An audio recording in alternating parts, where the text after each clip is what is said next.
Hi, so today I want to talk about the nonsense that employees are going to make up in terms of what they get done and what they don't get done, and I want to get to the root of what employees are supposed to do for you.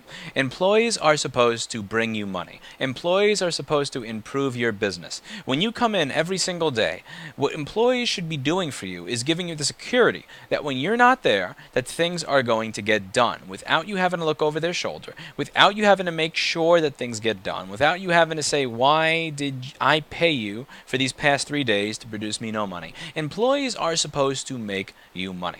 So one of the things that I need you to realize is I need you to actually go back to a very, very basic state when you're dealing with employee excuses and ignore almost everything that they're actually telling you. Because here's the thing about the excuses that a lot of employees are going to give you. They're right. A lot of the times they're right. Why didn't you do this?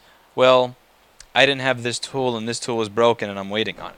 That may actually make sense because that tool may actually be broken. It really may be broken. But the thing is, there may be other things that they could have done for you that day that could have made you money. They just decided not to find them. Or they may have been able to use a different tool to do the same job, so that may be a way around it. So even though there isn't a plausible good reason as to why they would not have been able to accomplish something, what you're going to find is that the good employees are the ones who consistently on a regular basis find ways to make you money, whereas the bad employees are the ones that drain your money. And, one of this comes from one of the Serbian employees that I have. He is always poking fun at the spoiled American culture that we have, where every single little inconvenience is an excuse as to why we can't get something done. And, he's made some good points. He says, if we were left off in an ice age, there were people that were from my country that would happily flourish, and there are people from America that would be dead within a day because, Grubhub didn't deliver their fucking food anymore. And he really does make a good point. And I want to start off with a story from Eli the Computer Guy channel. Somebody linked me to this video, and I forget which one it is on his channel. I don't remember which it is, but I do want to give credit where credit is due. This came from the Eli the Computer Guy channel. He was telling a story, and the story that he was telling was relating to a conversation that he had with a cult leader, and I'm going to try to relay it the best I can without messing it up. He was saying that cult leaders want smart people. Cult leaders want intelligent people. They don't want idiots. Here's the thing about idiots. Idiots are the people who grew up and you explain to them what it is your cult is all about, and they go, my mama told me when she bounced me on her knee when I was 3 years old that God made the earth in 10 days, and you trying to tell me something different? Motherfucker, you saying that my mama was making that up? I'm going to get my shotgun if you say anything about my mama. I'm going to shoot you! I'm being a little overly bombastic here, but you get the point. When you're dealing with an idiot, even if what you're saying makes sense, they're thinking about things very, very simplistically, very, very basically. You say something wrong about my mama, or if you're an employer like I am, you're not making me money. Everything you said may make sense, but no, you're not making me money. And the same thing is true here. See, cult leaders like smart people because they can give that smart person one little piece of information that may be off, it may be an off-kilter opinion, but it may actually make sense in some way. And then the guy agrees. And then they give you another piece that's related to that, that's a little even more off, but see, they've gotten you to agree to this, and now they get you to agree to this. And the smart guy goes, you actually have a point there when I look at it your way. And then they keep going, and after 6 months you have this person believing in aliens and spaceships and evil conspiracies.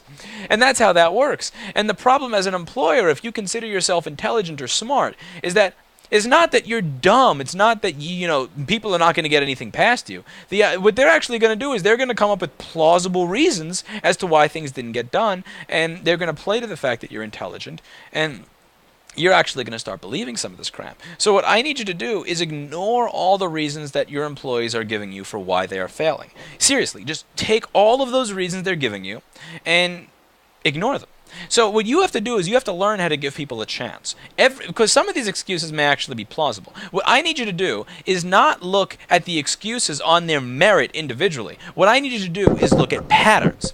Every employee is going to fail now and then. So you can't just say this person made an excuse, they're fired, they didn't make me money today. What you need to do is look for a pattern. So I have people that I have employed that are here right now that on a regular basis make me money. If they can't get a screw out because the screwdriver didn't work, they will use this pair of wire strippers to turn it. If the pair of wire strippers doesn't work, they will fucking use the Dremel to file down a spudger of some sort to get under the screw, and they will do all sorts of crap to make me money. On a regular basis, regardless of what is going on, they will come up with ingenious ways to take like little acorns and leaves and crap and use them to fix laptops if that is what is needed. They are true MacGyvers. They're not, people who are doing ghetto crap to get through the day, but they are people who simply do not accept no for an answer when I say, here's what we need to accomplish. And if on a regular basis you have a pattern of making me money, you have a pattern of success, you have a pattern of achieving the goal that I've set, you're good.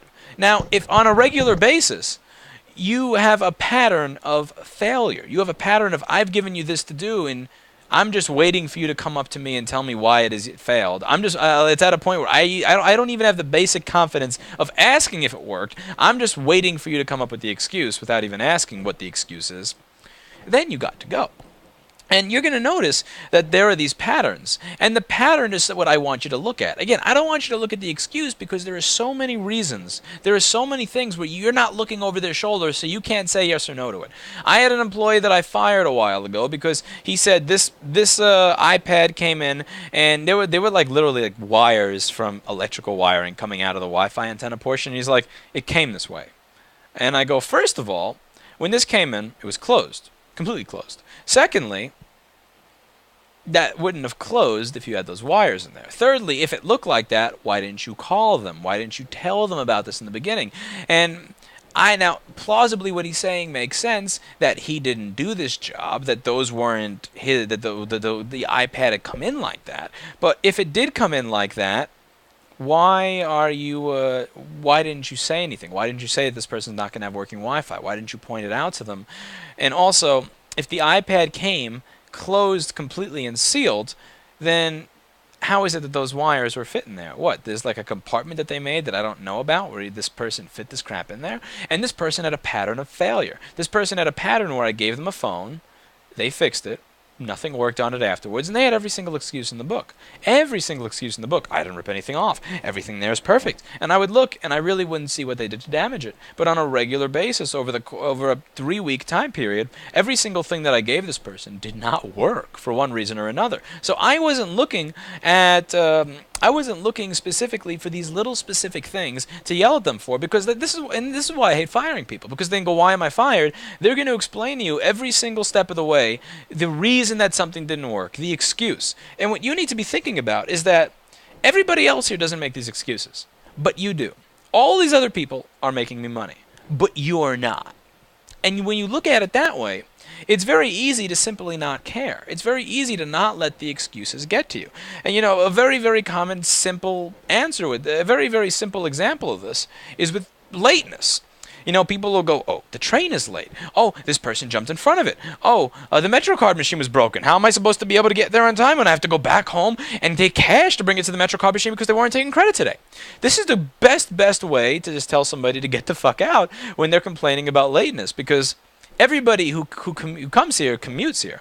I have somebody who lives in the Bronx, somebody who lives deep in Jersey, somebody who lives at the end of Brooklyn, and I live in Bed-Stuy. We all commute here. None of us live in Manhattan, and we all use the same public transportation system. So we all use the exact same system, and all of us are able to get here on time, but you. Now again, all of your excuses make sense. Somebody killed themselves jumping in front of the train, this train didn't work, and there's a service advisory on the MTA's website, this, that, and the other. Then why is it that this other person who comes from the exact same area as you is here at 11:59 when they're scheduled for 12, and you're here at 12:45 every day? It really is about a pattern. You need to look at the pattern. You cannot look at the excuses, because you're never going to be able to devise these excuses unless you have a 10 megapixel camera sitting right over their head so that you could see the exact location of the resistor they knock off of the phone. what are you going to do? I want you to look at the people that you have working for you now. I want you to look at every single one of them and just start challenging them a little bit more. I want you to challenge them a little bit more. Give them something that they may have not known how to do. Give them something that they don't really like doing. And just see how they perform with it and see if this is somebody who can produce for you.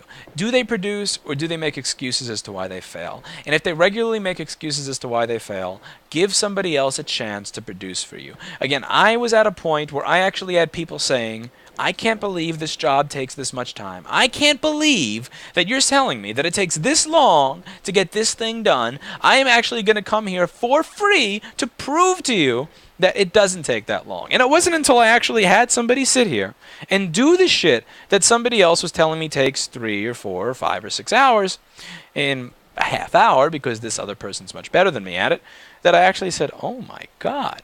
And then he says, here, let me show you a couple of things about it. And then I do it myself in 45 minutes. I'm just looking at myself like, oh my God. And, you know, you need to have that experience. You need to realize what it's like to work with people who produce for you, to work with people who take your company's value and grow it, who take whatever it is that's on their table right now and figure out how to use whatever it is in front of them to bring value to your company, to produce for your company, to produce for the customers of your company, to keep your money in your bank account instead of letting it fly out the window. And that's about it.